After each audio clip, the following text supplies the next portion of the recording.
चलिए वो हम आप लोग को यही बताना चाह रहे थे। चलिए जितने भी बच्चे इस क्लास में आप पढ़ रहे हैं उस सब लोग को शुभकामनाएं, आइए वेलकम है। और मैं ये कहना चाह रहा हूँ कि 10th क्लास के जो बच्चे का जो सिलेबस है वो हम पीछे वीडियो में डाल चुके हैं। अब हम लोग शुरुआत कर रहे हैं नंबर सिस्टम से। नंबर सिस्टम में आप लोग को जो कुछ पार्ट है बेसिक वाला, जैसे संख्या का परिवार है, वो सब पीछे पढ़ा चुके हैं, आप पीछे देख लीजिएगा। आज हम लोग शुरू करेंगे, याद कीजिएगा, नंबर सिस्टम में पहला चैप्टर क्लास 10th का। याद कीजिएगा 10th का जो पहला चैप्टर है आप लोग का पढ़ने के लिए वह नंबर सिस्टम है। क्या सिस्टम होगा? नंबर सिस्टम है। नंबर सिस्टम मतलब संख्या पद्धति।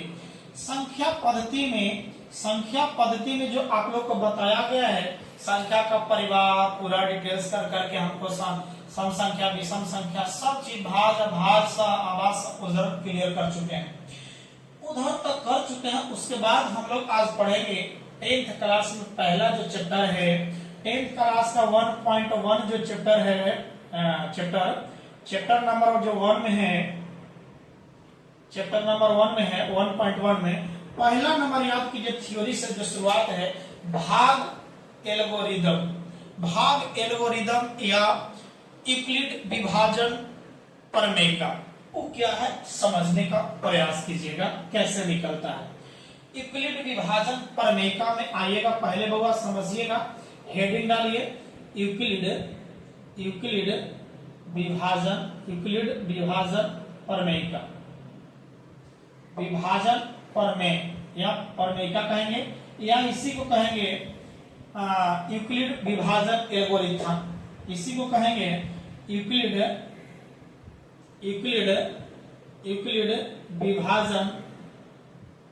विभाजन एल्गोरिथम, या एल्गोरिथम कहते हैं, एल्गोरिथम के नाम से जानेंगे, या इसी को कहते हैं भाग एल्गोरिथम या रिथम भी कह सकते हैं। ठीक है, ये आप हेडिंग डालिए, उसके बाद हम लोग शुरुआत करने जा रहे हैं।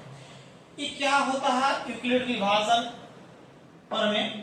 इसमें देखिए बहुत सारे संख्याओं का यूक्लिड गणितज्ञ थे, जो यूक्लिड साहब ने क्या किए कि जो है बहुत सारे संख्याओं को क्रम बाय क्रम से उसको निकालने का प्रयास कीजिए, जिससे मौसा उसे निकालना लास्ट में निकाले।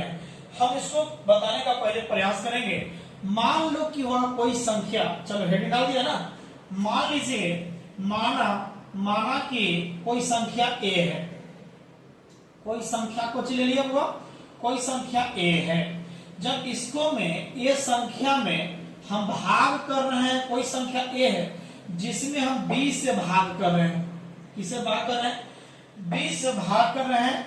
और याद कीजिए संख्या a है जिसमें b से भाग देने पर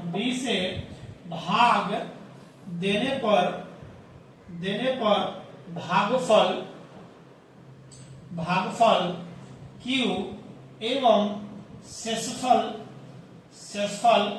r बचता है। ध्यान से समझना होगा कि हम लोग यूक्लिड विभाजन प्रमेय का निकालने जा रहे हैं।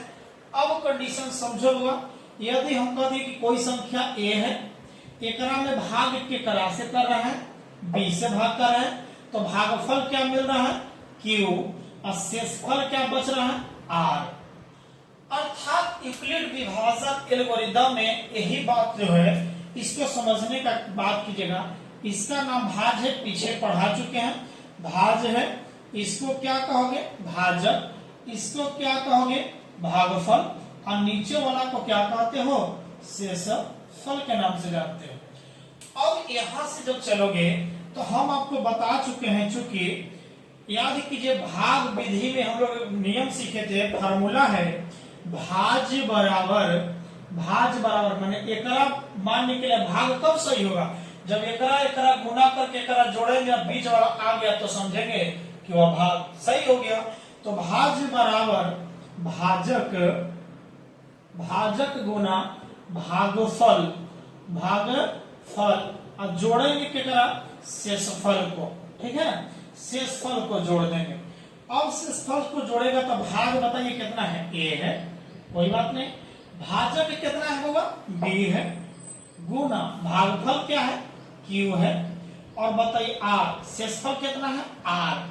चलिए ए बराबर जो निकला वह बी क्यू, अब प्लस बोलो क्या मिला होगा, आर मिला है।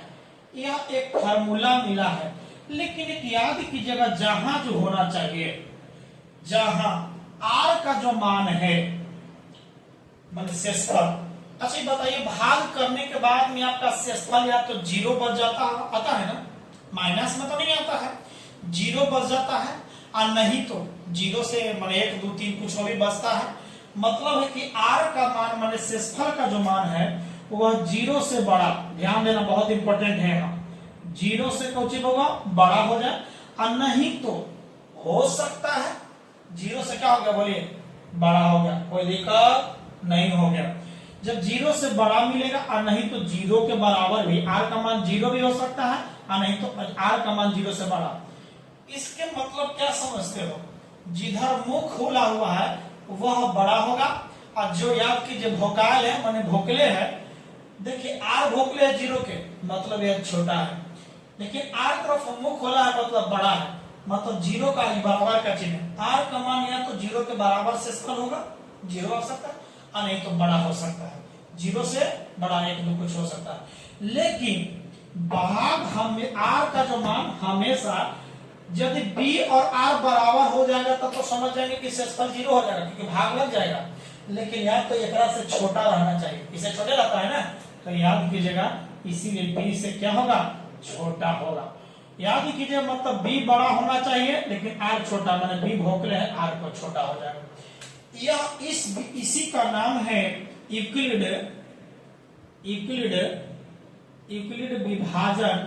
विभाजन प्रमेय, ठीक है, यह भाग एल्गोरिथम, यह इंपॉर्टेंट पॉइंट है। यदि यह पॉइंट को आप लिख लिए हैं तो हम आगे की ओर बात की ओर चलेंगे और इसको बनाने का प्रयास करेंगे। पहले तो समझिएगा इस विधि से क्या निकलता है, तो इस विधि से याद कीजिएगा यूक्लिड विभाजन से मसह ज्ञात किया जाता है। क्या ज्ञात किया जाता है, मसह मतलब महत्तम समापवर्तक ज्ञात किया जाता है।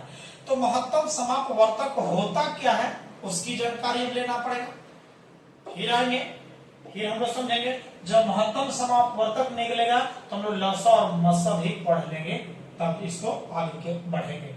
चलिए मिलते हैं। ये जो आपको था ये बहुत इंपॉर्टेंट पॉइंट है कि 10th का पहला चैप्टर में यूक्लिड विभाजन प्रमेय माने a बराबर bq plus r, the mind में सेट कर लो, a बराबर bq प्लस क्या होगा, r हो गया, कोई दिक्कत नहीं है। चलिए जो लड़का चैनल को सब्सक्राइब नहीं किया चलो सब्सक्राइब करो और अपने सब साथियों को पास भेज दो, भेजेगा ना, पक्का भेज दीजिए, अपने साथियों के पास भेजिए, उसके बाद में ये सब जानकारी दिलवाइए। चलिए मिलते हैं नेक्स्ट वीडियो।